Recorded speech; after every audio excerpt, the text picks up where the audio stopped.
Namaku Tukiem, usia 32 tahun. Seorang istri dari laki-laki bernama Ilham yang sudah mendampingi hidupku lebih dari 7 tahun.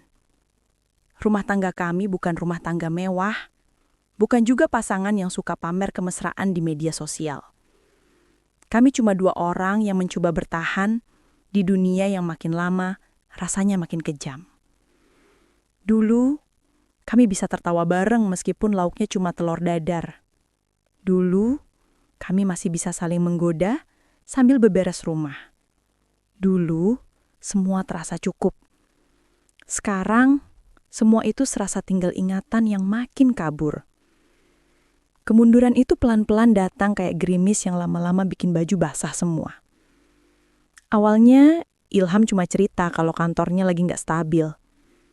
Minggu berikutnya, ia pulang dengan wajah pucat sambil memeluk map coklat yang isinya surat keputusan pemutusan hubungan kerja. Sejak hari itu, ekspresi tenang di wajahnya kayak hilang dicuri semesta. Dia lebih sering diam, lebih sering melamun. Kadang kalau diajak ngomong, jawabnya cuma atau anggukan kecil.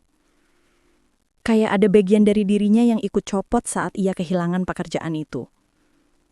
Warung kecilku yang selama ini jadi penopang tambahan bagi keluarga kami, ikut goyah. Pembeli makin sepi. Harga barang naik, tapi kalau aku ikut naikin harga, pembeli bisa lari. Dan bener aja, mereka lari, satu persatu. Kue yang kubikin gak laku sebanyak dulu. Gorengan yang biasanya habis sebelum zuhur, sekarang sampai sore pun masih ada. Rasanya aku seperti jualan ke udara.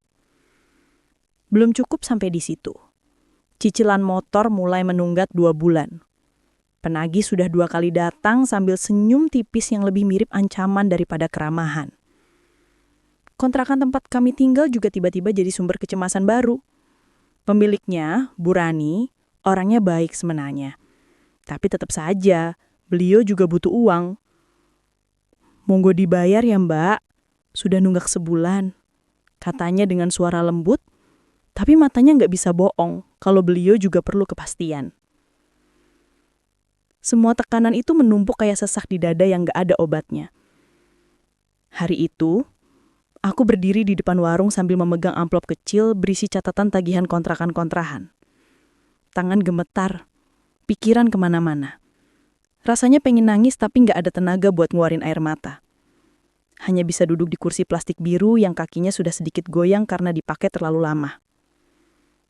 Aku memandangi jalanan kampung yang sepi. Angin sore lewat pelan, tapi bukannya sejuk malah bikin tambah sedih. Aku nggak tahu harus mulai dari mana untuk memperbaiki hidup yang mulai berantakan. Ilham ada di dalam rumah, masih nyoba cari-cari lowongan lewat ponsel lamanya. Entah kenapa, aku nggak mau masuk. Takut lihat wajahnya, takut lihat bayangan kecewa di matanya yang akhir-akhir ini sering muncul saat dia merasa nggak berguna. Aku sayang dia, tapi aku juga capek. Saat aku masih tenggelam dalam perasaan itu, terdengar suara sepeda motor berhenti di depan warung. Seorang laki-laki turun, mengenakan kaos hitam polos, celana jeans, dan tas selempang kecil. Wajahnya agak berkeringat, mungkin karena panas. Dia menoleh ke arahku dan tersenyum tipis. Senyum yang entah kenapa nggak terasa mengusik. "Air mineral 1 Mbak Yu," katanya.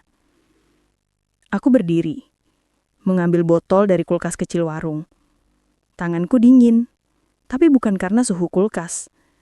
Lebih kegugup karena pikiran lagi kacau dan ada orang asing yang tiba-tiba muncul di situ. Saat memberikan botol, aku sadar wajahku pasti berantakan. Mata sembab, hidung sedikit merah. Tapi aku berusaha tetap terlihat normal. Memaksakan senyum kecil. Baru saja aku mau duduk lagi, laki-laki itu menatap wajahku cukup lama. Bukan tatapan genit atau so akrab. Lebih ke tatapan orang yang sedang menilai apakah lawan bicaranya baik-baik saja atau butuh ditanyain sesuatu. "Mbak Yu, nggak apa-apa. Wajahnya kok kayak habis kena semprot hidup?" Kalimat itu tiba-tiba saja keluar dari mulutnya. Sederhana, kocak, tapi juga jujur. Aneh, aku malah ketawa. Bukan karena lucu, tapi lebih karena selama beberapa minggu terakhir nggak ada yang tanya kabarku dengan nada tulus seperti itu. Nggak ada yang berusaha nyentuh perasaanku. Semuanya sibuk dengan masalah masing-masing. Termasuk Ilham, suamiku sendiri. Laki-laki itu ikut tertawa kecil karena melihatku ketawa. Serius, Mbak Yu? Saya cuma tanya. Takutnya saya beli air tapi malah dapat bonus curhatan. Cara bicaranya santai. Ada logat Jawa tapi halus. Nada suaranya nggak tinggi. Tidak merendahkan dan tidak sok menasehati. Aku mengangkat tangan sambil mengusap pipi. Maaf kalau kelihatan kayak orang habis berantem sama dunia. Nggak apa-apa. Kita semua pernah kok. Saya pun pernah. Hidup emang gitu. Dia membuka tutup botol air mineral itu, minum sedikit lalu berkata, "Saya Sena." Aku terdiam sesaat. Nama itu menempel begitu cepat dalam ingatan. "Saya Tukiem," jawabku pelan. Wah, namanya adem. Kayak nama orang kuat yang sudah kenyang diajak hidup bercanda. Aku makin geli sendiri mendengarnya. Dari obrolan receh itu entah kenapa aku merasa sedikit lega. Seolah ada celah kecil di tengah dinding masalah yang selama ini menutupku rapat. Sena duduk di bangku pendek dekat warung. Dengan santainya, dia bilang kalau dia sebenarnya lagi mampir ke daerah ini karena ada proyek renovasi rumah di ujung gang. Kebetulan lewat, kebetulan haus, kebetulan berhenti. Dan kebetulan lihat wajah perempuan yang sedang kehilangan arah. Aku nggak pernah percaya hal-hal yang disebut kebetulan yang disengaja dikirim semesta. Tapi hari itu rasanya aku mulai sedikit goyah. Obrolan awalnya cuma basa-basi soal cuaca, soal harga barang yang naik, soal jalanan yang mulai retak karena belum diperbaiki. Tapi kemudian berubah menjadi percakapan yang lebih dalam. Dia bertanya dengan nada hati-hati. "Kalau Mbak Yu boleh cerita, kayaknya lagi berat banget ya." Aku menggigit bibir. Biasanya aku bukan tipe orang yang gampang cerita ke orang asing. Tapi entah kenapa, suaranya terdengar aman. Seperti tempat singgah yang gak menghakimi. "Aku lagi banyak pikiran," jawabku pendek. "Masalah rumah?" tanya Sena pelan. "Ya, begitulah." "Masalah uang?" Aku tertawa pahit. Kayaknya semua orang sekarang masalahnya itu. Sena mengangguk. "Betul. Tapi kalau sampai wajah Mbak Yu kayak gitu berarti bukan cuma soal uang." Kalimat itu menohok, tepat sasaran. Dan untuk pertama kalinya dalam beberapa minggu, aku benar-benar ingin cerita. Tapi aku menahan diri. Tidak mungkin aku buka semua tentang suamiku, tentang kontrakan, tentang cicilan, tentang warung yang hampir tutup kepada orang yang baru ku tahu namanya 5 menit lalu. Namun, aku juga nggak bisa membohongi diri sendiri. Ada rasa hangat aneh saat dia menatapku dengan empati. Bukan kasihan, bukan juga simpati yang dibuat-buat. Lebih kerasa perhatian. Perhatian yang sudah lama nggak aku dapatkan dari Ilham. Bukan salah Ilham. Aku tahu dia sedang bergulat dengan kegagalan yang menghantam harga dirinya. Tapi sebagai istri, aku juga manusia. Aku juga ingin didengar, ingin dipeluk. Meski bukan dengan tangan, tapi dengan kata-kata. Sena lalu berkata, "Kalau suatu hari Mbak Yu pengen cerita, saya duduk di sana tiap istirahat siang." Ia menunjuk bangku batu di dekat rumah kosong yang sudah lama tak ditempati. Biasanya saya ngopi sendirian, gak ada teman ngobrol. Aku tersenyum kecil. Saya juga gak janji bakal cerita. Ya gak apa-apa. Yang penting Mbak Yu tahu kalau ada orang asing yang siap dengerin tanpa ngejudge. Kata-katanya menenangkan. Aneh sekali rasanya mempercayai seseorang yang baru lewat begitu saja dalam hidupku. Tapi mungkin karena selama ini aku terlalu lama menahan semuanya sendirian. Angin sore semakin dingin. Matahari mulai turun, memberi warna oranye di langit belakang rumah. Sena berdiri, mengambil helmnya. Saya balik dulu. Semangat ya Mbak Yutukiem. Terima kasih sudah berhenti beli air di sini. Jawabku sambil tertawa kecil. Kalau bukan haus, saya nggak bakal ketemu wajah yang lagi berantakan tapi tetap kelihatan kuat. Ia mengedipkan mata kecil, bukan genit, lebih seperti memberikan keberanian. Aku mengangguk sambil pura-pura kesal. Saat ia pergi, motor Sena melaju pelan melewati gang sempit. Suara mesinnya makin lama makin jauh sampai akhirnya lenyap. Tapi entah kenapa obrolannya masih tertinggal. Suasananya masih menggantung di tempat duduk plastik biru warungku. Seolah kehadirannya memberi ruang bagi napasku yang sejak lama tertahan. Aku kembali duduk, menatap warung sepi itu, tapi kali ini rasa sesak di dada sedikit berkurang. Mungkin karena ada seseorang yang mengingatkanku bahwa aku tidak benar-benar sendirian. Bahwa ada telinga baru yang mau mendengar. Bahwa ada bahu baru yang semoga saja tidak aku sandari terlalu dalam. Saat aku memandangi langit, aku berpikir betapa anehnya hidup ini. Kadang, saat kita berada di titik terlemah, semesta menghadirkan seseorang. Entah untuk menyelamatkan, entah untuk menghancurkan, atau entah hanya untuk menguji sejauh apa batas kesetiaan kita.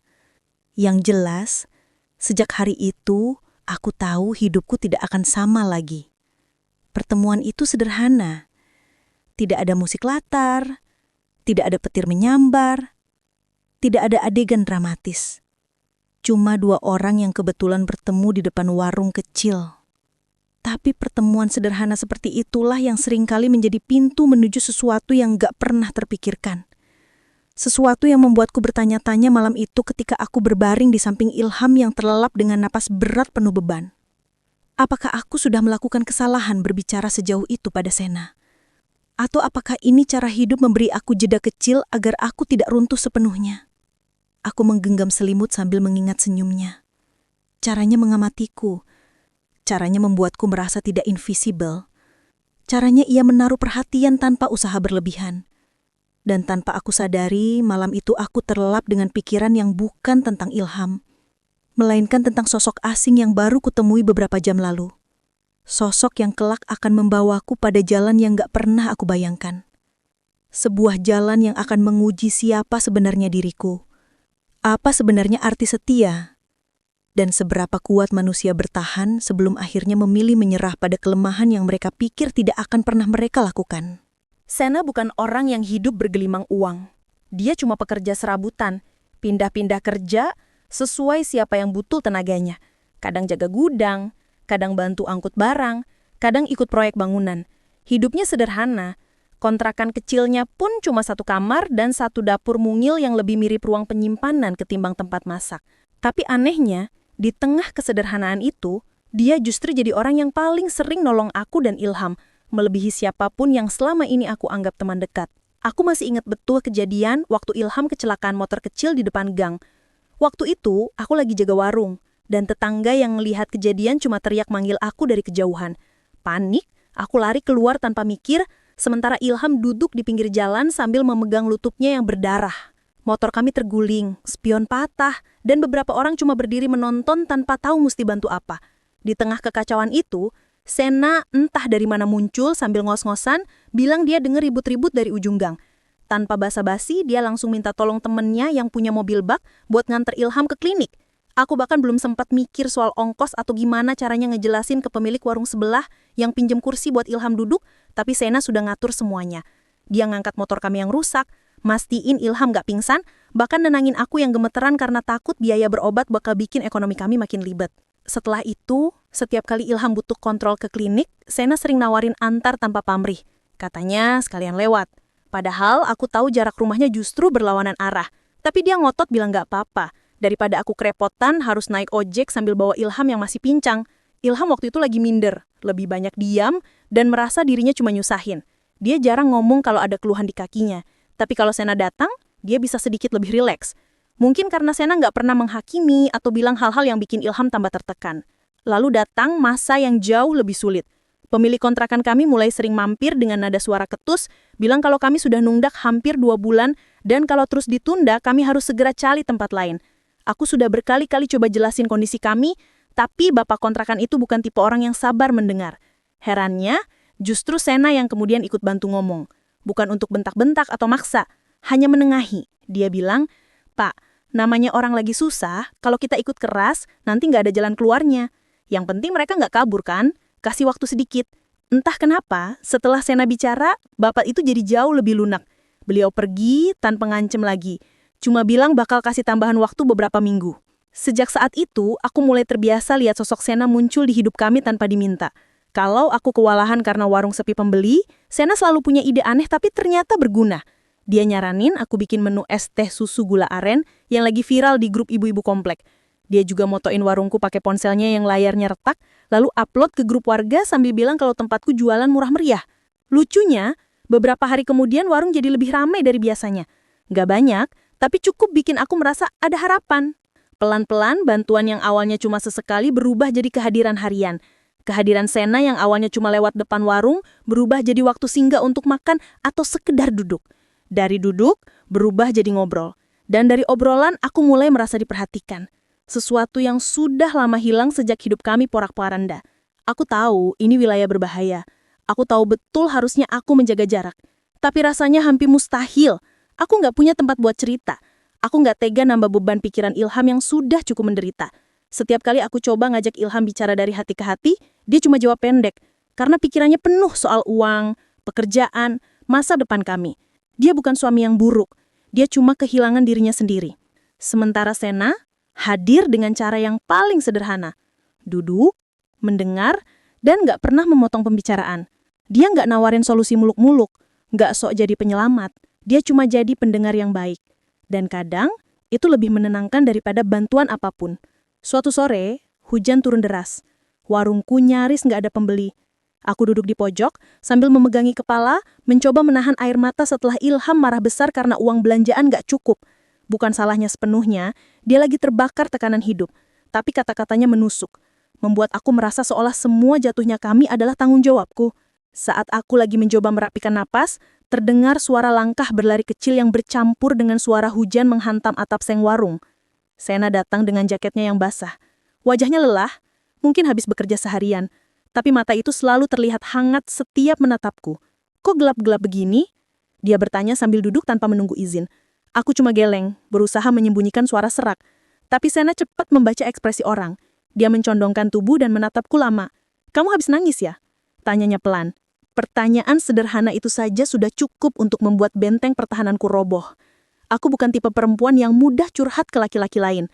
Tapi hari itu, seluruh hidupku terasa penuh sesak. Aku nggak jawab, aku cuma mendesah lirih. Hujan di luar makin deras, dan entah kenapa suara hujan membuat aku makin ingin bercerita. Sena menghela nafas pelan, lalu bersandar di kursi plastik sambil menatap meja. "Kalau kamu capek, kamu boleh cerita. Nggak harus kuat sendirian." Kalimat itu menusuk tepat di bagian yang selama ini aku sembunyikan. Aku selalu berusaha kelihatan kuat agar Ilham nggak merasa makin gagal sebagai kepala keluarga. Aku berusaha jadi istri yang tahan banting, nggak pernah mengeluh padahal luka-luka kecil itu menumpuk sampai rasanya hampir nggak bisa bernapas.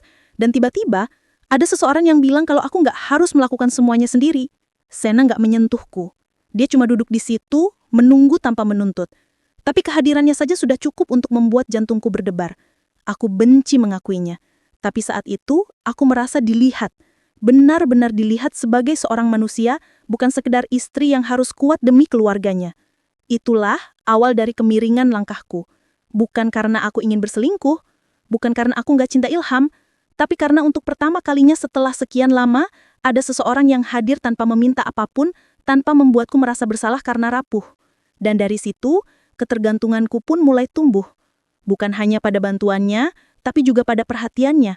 Sebuah perhatian yang sulit dihindari ketika hidup sedang runtuh perlahan. Hari itu terasa lebih sunyi dari biasanya. Ilham akhirnya dapat kerja serabutan harian di luar kota. Bukan pekerjaan tetap, tapi setidaknya ada sedikit pemasukan untuk beberapa hari ke depan.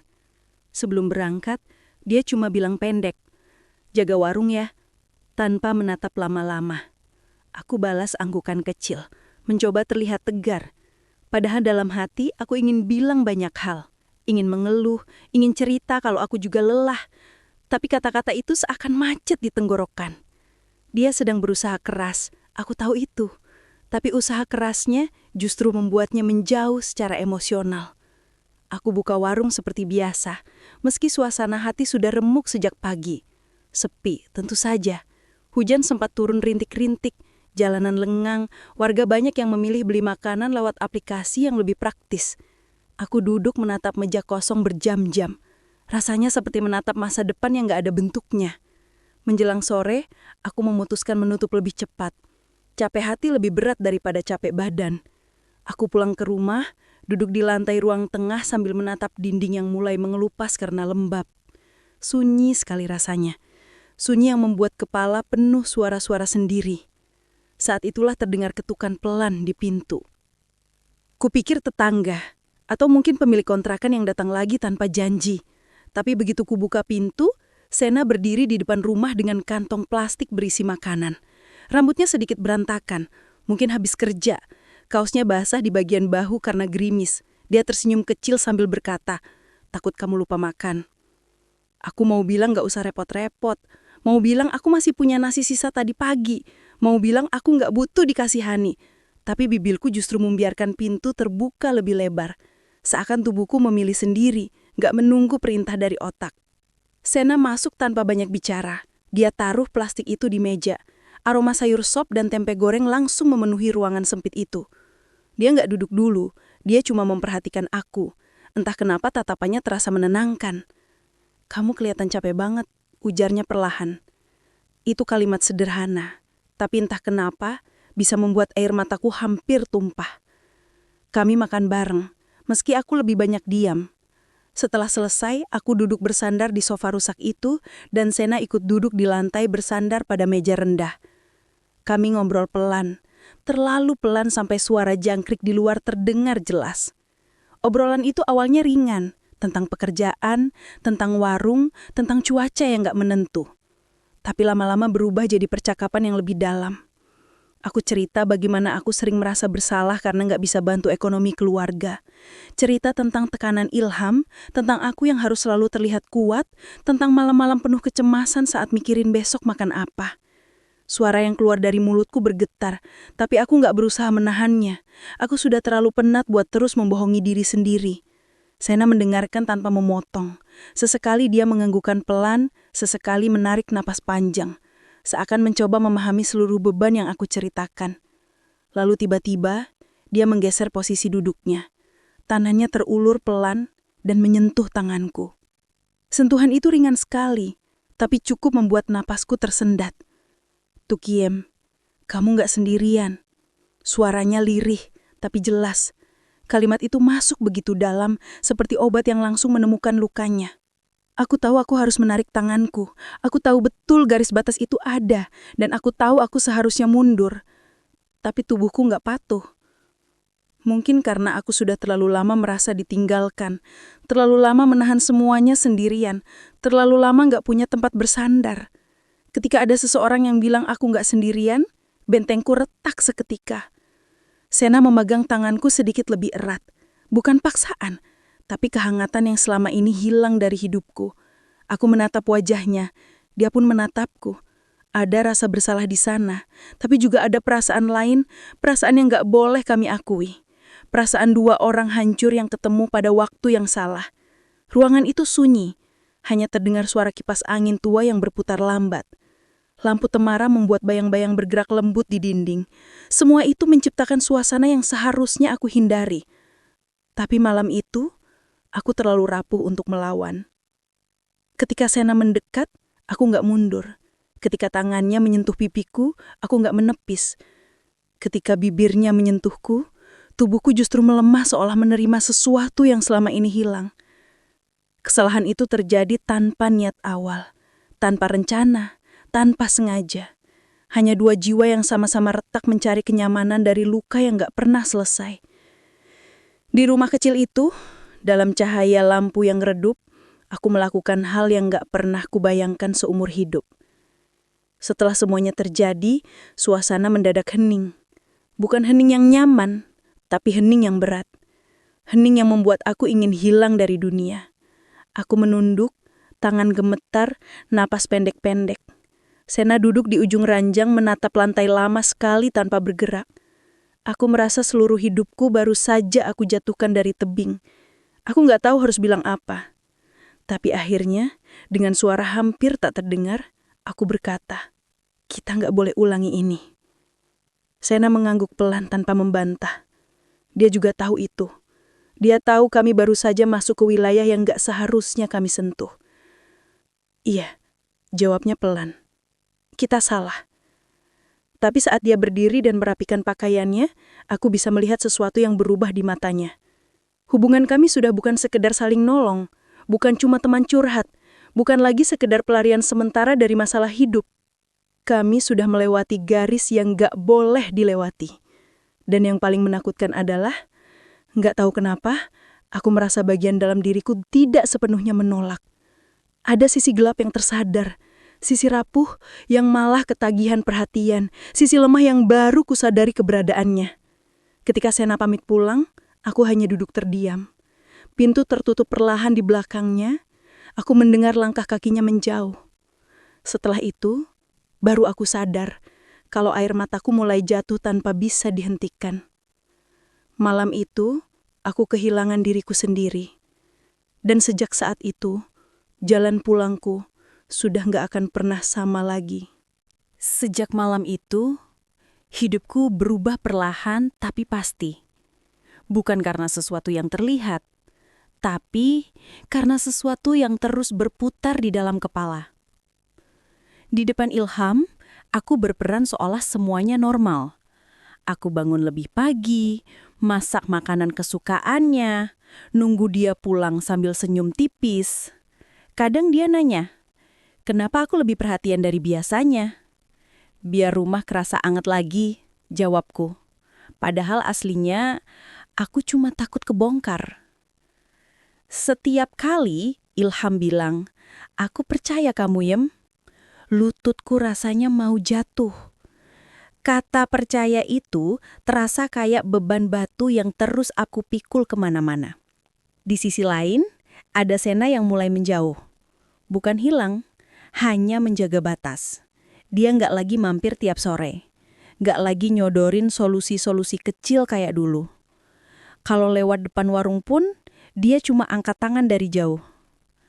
Aku tahu itu caranya bilang, kita sama-sama salah, jangan tambah salah. Tapi justru jarak itu bikin aku semakin malu sama diri sendiri. Aku sadar selama ini aku cuma cari tempat buat lari. Sena hadir kebetulan di saat aku paling rapuh, dan aku pakai dia sebagai penopang darurat. Sena bukan orang jahat. Dia cuma ada di waktu yang salah, bareng aku yang sedang salah langkah. Puncaknya terjadi saat Ilham dapat panggilan kerja dari pabrik di luar kota. Setelah berbulan-bulan dia nganggur, akhirnya ada juga pintu rezeki yang kebuka. Dia pulang sore itu dengan wajah yang gak pernah aku lihat selama beberapa bulan terakhir. Cerah, bangga, dan lega. Dia langsung memelukku dari belakang sambil bilang, Yem, makasih ya. Kamu tetap di samping aku, walaupun aku nggak punya apa-apa. Kamu istri yang paling kuat yang pernah aku kenal. Pelukan itu bikin aku membeku. Istri kuat. Kalimat itu seperti pisau yang diulur halus, tapi perlahan menusuk. Aku bukan istri kuat. Aku istri yang sempat ngelangkah ke tempat yang seharusnya nggak pernah aku sentuh. Dan entah kenapa, semakin Ilham memelukku, semakin aku ngerasa nggak pantas. Seperti tubuhku menolak kasih sayang itu karena tahu, ada rahasia yang belum diungkap. Malam itu, aku tidur paling malam. Bukan karena capek, tapi karena aku tahu aku harus berhenti. Berhenti dari kebohongan, berhenti dari ketergantungan, berhenti dari pelarian yang ku bangun sendiri. Karena kalau enggak, semua ini bakal hancur berkeping-keping. Dan untuk pertama kalinya, Aku merasa takut kehilangan sesuatu yang selama ini kuanggap biasa. Rumahku sendiri.